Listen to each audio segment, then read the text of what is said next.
Good morning. I'm Ed, the antiquarian.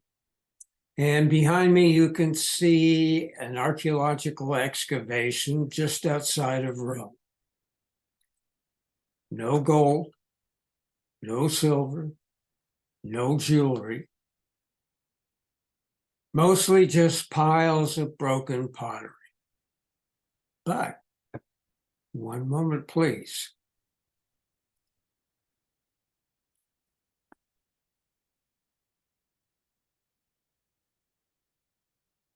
Behold the humble potsherd.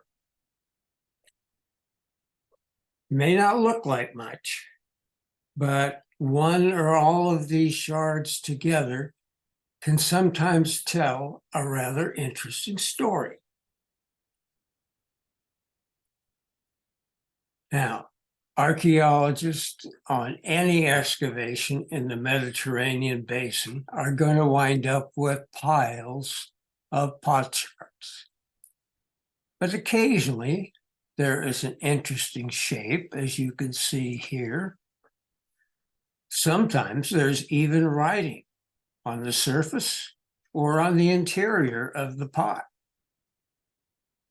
And happily, every now and then, you're going to come up with a broken bit of pottery that somehow has survived and portrays some aspect of ancient life, as in this case, where a Greek soldier is about to sacrifice a ram, or he's preparing dinner for the troops.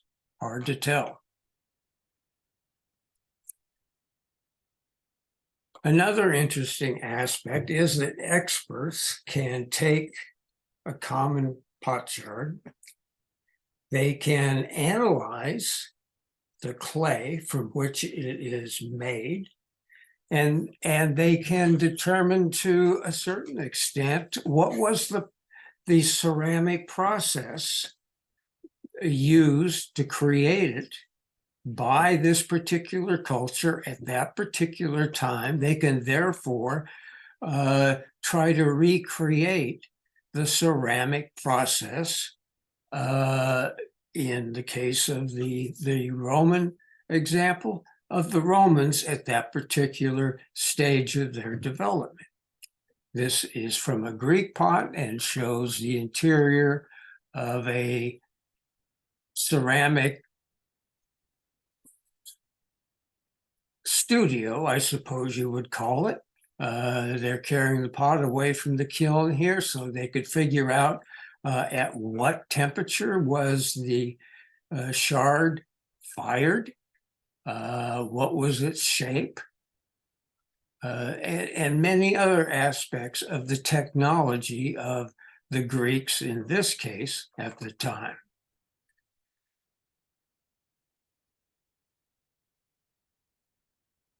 Furthermore, by scraping the inside of the shard, they can determine, they will retrieve residue from the contents of the pot. Perhaps it was wine or olive oil or perfume or even fish stew. But they can learn what these pots were used for and what shapes were used for what purpose.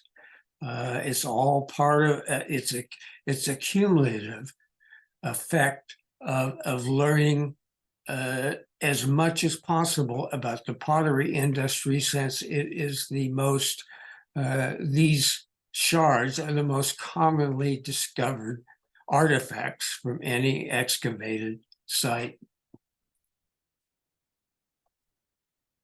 Now, imagine yourself wandering around the ruins of ancient Corinth today. All of a sudden, maybe it's been raining for a few days, heavily for a few days prior to your visit, which usually stirs up the surface of ancient sites. And you come across this tiny little bit of pottery, a potsherd, and you pick it up and you look at it. Now, right away, something seems different because you've already visited the museum at Corinth and you discovered that Corinthian pottery has a creamy colored clay that they use for the ground. And this is the style of their decorative work. This happens to be a perfume jar.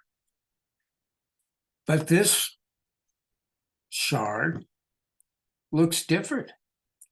The clay color is sort of a terracotta color or a reddish brown, which is reminiscent of clay found in Attica, that is ancient Athens. Also, the style of decoration is clearly Athenian black figured style. So, immediate conclusion, of course, is that this tiny little piece is from an Athenian pot. Well, what's it doing in Corinth?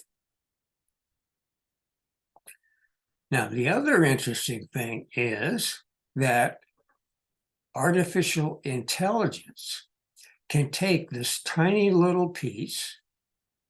It can then project the shape of the pot that produced it. In this case, it would come up with an amphora. Amphora were wine jugs, and this one was highly decorated so that it was probably an expensive wine jug carrying wine for the international trade market. And it would have been part of a valuable cargo brought from Athens to Corinth. Now let's figure out why. The Athenians, during the classical era, were trading heavily with the Etruscans at the upper end of the Adriatic Sea, and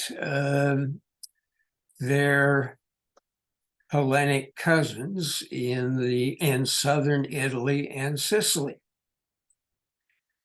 Now, to get a cargo load of wine and oil and other stuffs to its destination, normally the Athenians would have had to take a dangerous course around the Peloponnesus.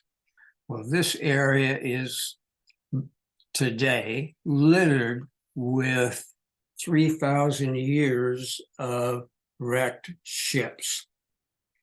It's even dangerous for underwater archaeology in this area, but there are dozens and dozens and dozens of ships that have been identified at the bottom of the sea here. So a much safer and a much quicker way to do it would have been to sail to Corinth, have the Corinthians haul the Athenian ship across the isthmus, and they had the means to do that. And then the Athenian ship would have sailed the length of the Gulf of Corinth and entered either the Adriatic or the Western Mediterranean Sea here. So it would have been a much quicker and cheaper course to take for the Athenians. But we've got a broken pot. Now, maybe this particular amphora was for delivery to a wealthy client in Corinth. And the pot just somehow got broken before or after its contents were used. So we have this bit of pottery here. And what else can we learn from it?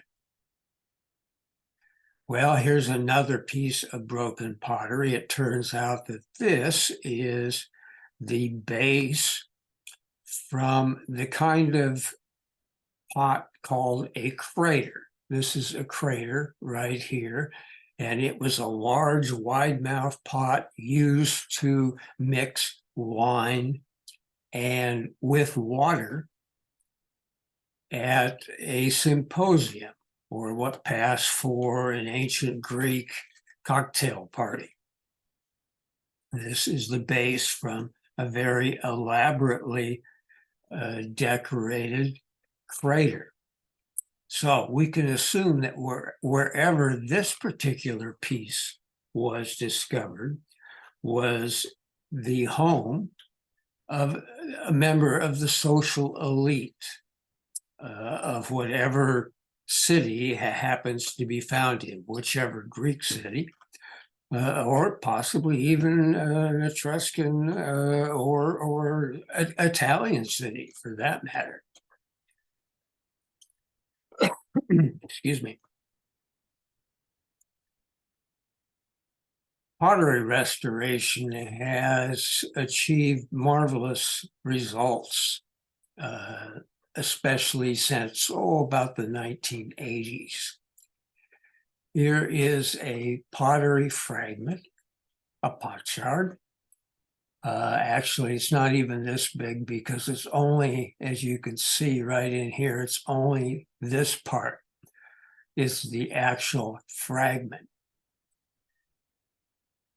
Ceramic specialists can take this, can complete what they perceive to be the shape of this particular kind of pot, which happens to be a drinking cup, a kylix.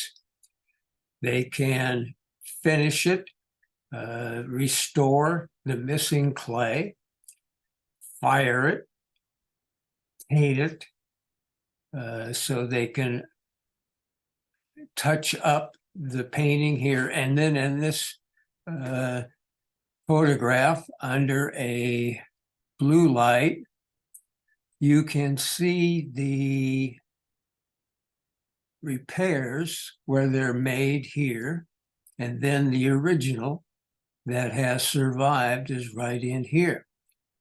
And voila, we have a completely restored Athenian kylix on display in the Museum of Fine Arts in Boston. So, the next time you're wandering through a museum and you see a display of broken pottery, don't pass it by. Take a minute, read the card, and see what kind of a story you can imagine would explain what this piece of pottery was and where it came from and what its purpose was and what it signifies for the culture that it represents. So thank you for watching. Please subscribe to this channel if you enjoyed it.